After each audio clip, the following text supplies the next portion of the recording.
Hey guys, అందరికీ నమస్కారం. అందరూ మంచిగున్నారు కదా. ఈరోజు ఒక మంచి రెసిపీతో నేనైతే మీ ముందుకు వచ్చేసానండి. ఇది చాలా మంచి రెసిపీ అండ్ హెల్దీ రెసిపీ కూడా. ఇది ఇంకేటో కాదు, ఆల్రెడీ మీకు చూస్తే అర్థమైపోయే ఉంటుంది. పనసపట్టు కూర అనమాట. నేను ఆల్రెడీ మీకు ప్రీవియస్ వీడియోస్లో పనసపట్టు బిర్యానీ ఎలా చేయాలని చెప్పి చూపించాను, దమ్ బిర్యానీ. సో ఎవరైనా చూడకపోతే ఒకసారి వెళ్ళి విజిట్ చేయండి. అండ్ ఇదేంటంటే కూర అనమాట, పనసపట్టుతోనే కూర చేస్తారు, బిర్యానీ చేస్తారు. కానీ బిర్యానీ అనేది చాలా ఫేమస్, ఎక్కువ పెళ్ళిళ్ళలో పెడుతూ ఉంటారు.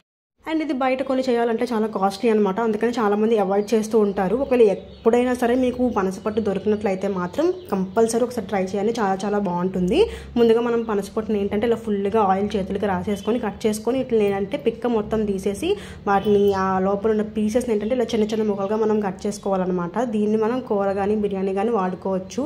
ఆ పిక్కలు మనం తినకూడదు అంటే తినకూడదు అంటే వాటిని మనం కూరలోని బిర్యానీలోని ఎక్కువ యూజ్ చేయమన్నమాట. సెపరేట్గా వాటితో కూడా కర్రీ చేస్తారు.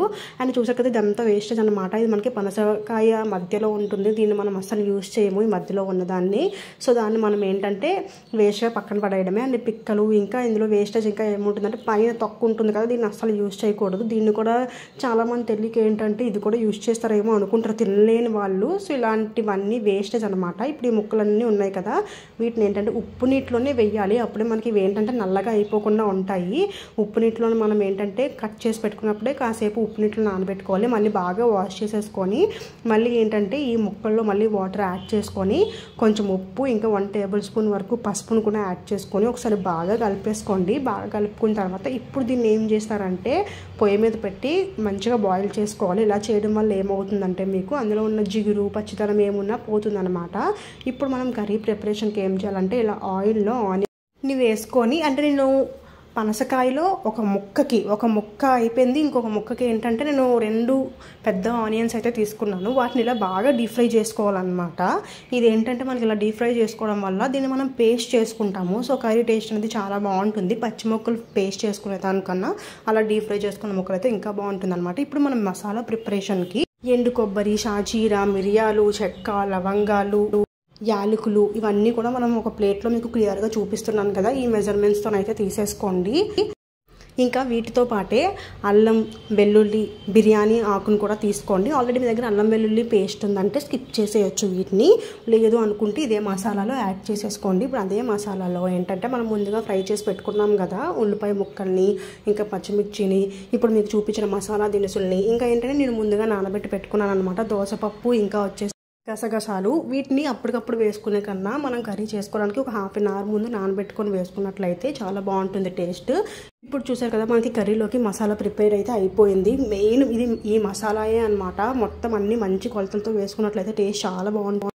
ఇప్పుడు మనం ముందుగా పనస ముక్కల్లోని వాటర్, ఉప్పు, పసుపు ఇవన్నీ వేసి పొయ్యి మీద పెట్టుకున్నాం కదా, ఇవి చూడండి ఇలా మంచి కలర్లోకి వస్తాయి అనమాట. పసుపు అన్ని ముక్కలకి బాగా పట్టి మొత్తం ముక్కలని ఇలా పసుపు కలర్లోకి అయితే వచ్చేస్తాయి. ఇప్పుడు చూసారు కదా ముక్క అనేది మనం ఉడికిందా లేదా అని తెలుసుకోవడం ఎలా అంటే 80% మాత్రమే బాయిల్ చేయనివ్వాలి. అలాగని చెప్పి మొత్తం బాయిల్ చేస్తే మళ్ళీ కర్రీ వండుకునేటప్పుడు పేస్ట్గా అయిపోతుంది అనమాట. జస్ట్ 80%. చూసారు కదా ఇలా మనం ఏదైనా ఒక స్పూన్తో కానీ చాక్తో కానీ జస్ట్ ఆ ముక్కని ఇలా అని తీసుకున్నట్లయితే పర్ఫెక్ట్గా బాయిల్ అయింది. చూసారు కదా, ఈ మాత్రం బాయిల్ అయితే సరిపోతుంది. ఇంకా మనం స్టవ్ అనేది ఆఫ్ చేసేసుకోవచ్చు. ఇలా స్టవ్ ఆఫ్ చేసేసుకున్న తర్వాత అప్పుడు అందులో ఉన్న వాటర్ అంతని స్ట్రెయిన్ చేసేసి ఆ ముక్కలు ఏంటంటే ఇలా పక్కన ఒక బౌల్లో తీసి పెట్టేసుకోవడమే.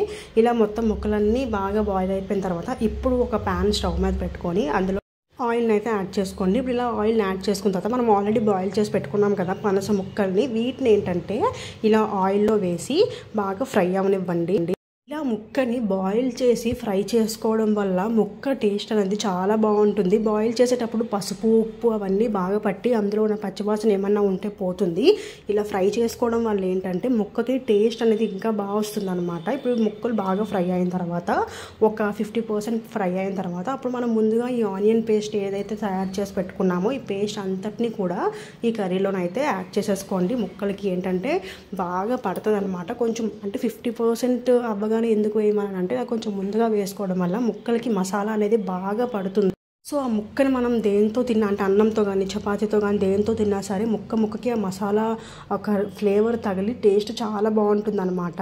ఇలా కాసేపు ఫ్రై చేసుకున్న తర్వాత మూత పెట్టుకొని ఒక 5 minutes లో ఫ్లేమ్లో మాత్రమే బాయిల్ చేసుకోండి. సో టేస్ట్ చాలా బాగుంటుంది. ఇలా ఫ్రై చేసుకున్న తర్వాత ఇప్పుడు ఇందులో రుచికి సరిపడా ఉప్పు ఇంకా కారంని కూడా మీరు ఎంత కారం తినగలిగితే అంత కారంని యాడ్ చేసుకోండి. ఇందులోనే కొంచెం గరం మసాలా, చికెన్ మసాలా ఇంకా ఏంటంటే ధనియా పొడిని కూడా యాడ్ చేసుకొని ఒకసారి బాగా కలుపుకోండి. సో వీటన్నిటిని బాగా కలుపుకొని మళ్ళీ మూత పెట్టుకొని ఒక 3 నిమిషాలు మగ్గనివ్వండి. అప్పుడు ఈ మసాలాలు కూడా బాగా ముక్కకు పట్టి బాగుంటుంది. అండ్ ఇప్పుడు ఒక 2 cups వరకు పెరుగుని యాడ్ చేసుకోండి. ఇష్టం లేదు అనుకున్న వాళ్ళు లేకపోతే ఇంట్లో సడన్గా లేదు అనుకున్న వాళ్ళు స్కిప్ చేసేయచ్చు. పెరుగుని యాడ్ చేసుకోవడం వల్ల కొంచెం గ్రేవీ కన్సిస్టెన్సీ వచ్చి అన్నంలోకి వాటిల్లోకి ఏంటంటే టేస్ట్ అనేది బాగుంటుంది అనమాట. సో నేను 2 cups వరకు యాడ్ చేసుకున్నాను. మీ దగ్గర లేకపోతే వదిలేయండి. చూసారు కదా, పెరుగుని యాడ్ చేసుకున్న తర్వాత కూడా మళ్ళీ ఒక 1 minute ఏంటంటే మూత పెట్టి ఇలా నేను ఏంటంటే ఒకసారి మళ్ళీ మగ్గనిచ్చాను అనమాట. మగ్గనిచ్చి మళ్ళీ మూత తీసి ఒకసారి బాగా కలుపుకొని ఇప్పుడు ఇందులో కొంచెం వాటర్ని యాడ్ చేసుకోండి. ఇలా వాటర్ని యాడ్ చేసుకొని ఇంకాసేపు బాయిల్ చేయడం వల్ల కొంచెం గ్రేవీ అనేది ఎక్కువగా వచ్చి తినేటప్పుడు మంచిగా గ్రేవీతో పాటు ఆ ముక్కతో తింటూ ఉంటే మంచి టేస్ట్ ఉంటుంది అనమాట. ఒకవేళ ఎంత గ్రేవీ అవసరం లేదు అనుకున్న వాళ్ళు వాటర్ స్కిప్ చేసి అప్పుడే మీరు స్టవ్ ఆఫ్ చేసేసుకోవచ్చు. నాకు గ్రేవీ ఉంటే నచ్చుతుంది. సో అందుకని చెప్పి నేనైతే వాటర్ని అయితే యాడ్ చేసుకున్నాను. వాటర్ని యాడ్ చేసుకున్న తర్వాత మొత్తం అన్నీ బాగా కలుపుకొని చూడండి ముక్క అప్పటికే మంచి స్మెల్ వస్తుంది అనమాట. సో మొత్తం అంతా బాగా కలుపుకొని మూత పెట్టుకొని ఒక్క 3 to 4 minutes మీరు లో ఫ్లేమ్లో బాయిల్ చేసుకున్నట్లు మనకి పనసపట్టు కూర ప్రిపేర్ అయిపోతుంది. చూసారు కదా, మనకి మంచిగా ఇది అన్నంలోకి కానీ లేకపోతే చపాతీలోకి కానీ దేంతో తిన్నా సరే టేస్ట్ చాలా బాగుంటుంది. ఒకసారి ట్రై చేయండి, చాలా చాలా బాగుంటుంది. అండ్ ఈ వీడియో కనుక మీకు నచ్చినట్లయితే వీడియోని లైక్ చేయండి, షేర్ చేయండి, సబ్స్క్రైబ్ కూడా చేసుకొని పక్కనే ఉన్న బెల్ ఐకాన్ని కూడా క్లిక్ చేసుకోండి. సో దట్ ఇలాంటి మంచి మంచి వీడియోస్ అనేవి మీకు డైరెక్ట్గా నోటిఫికేషన్స్లో వచ్చేస్తాయి. ఇంకా అయితే మరి ఉంటానో ట్రై చేసి టేస్ట్ ఎలా వచ్చిందో నాకు కమెంట్ సెక్షన్లో చెప్పండి. Bye bye.